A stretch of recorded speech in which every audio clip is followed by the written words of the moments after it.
Today, we bring forth to you our project Pantomime, which is a configurable gesture controller unit that can be used for reliable human machine interaction. For the demo purpose, we have shown a use case of the Pantomime in a chassis of four-wheel drive rover, which here can be easily altered with a smart wheelchair. The Pantomime responds to the hand gestures to control the four-wheel drive rover. The motions that we were able to show using the prototype are forward, backward, left, and right. Now we will go on to the demo and the flowchart. In this flowchart, we have shown the working of the transmitter with the sensor unit and the receiver with the control unit. Here is a small demo of our project. When the gestures are going left or right, the robot is interacting like that.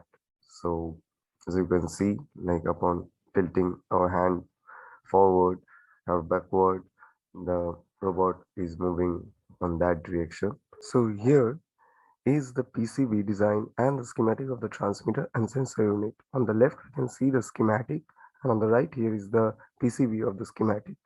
So what we are having here is an STM32 microcontroller, which is interfacing with an 3-axis accelerometer, this LIS3DHDR.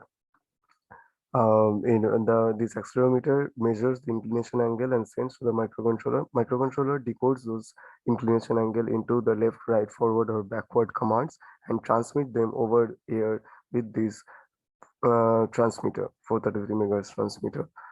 And here is the PCB model. Like you can see, like it's very small, like around 21 millimeter by 23 millimeters around. So yeah, so that it can fit in your gloves.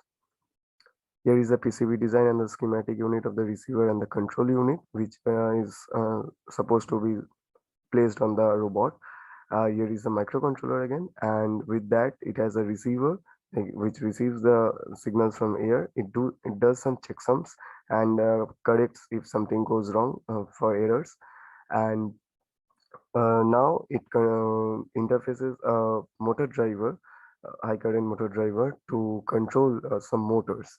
And here is the again the PCB unit PCB design of the schematic.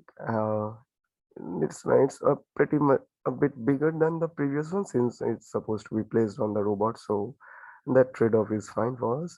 And since due to this large high power motor driver, we need some power dissipation, heat dissipation. So we need to put some amount of ground port. So yeah, this PCB is a bit bigger than the previous one.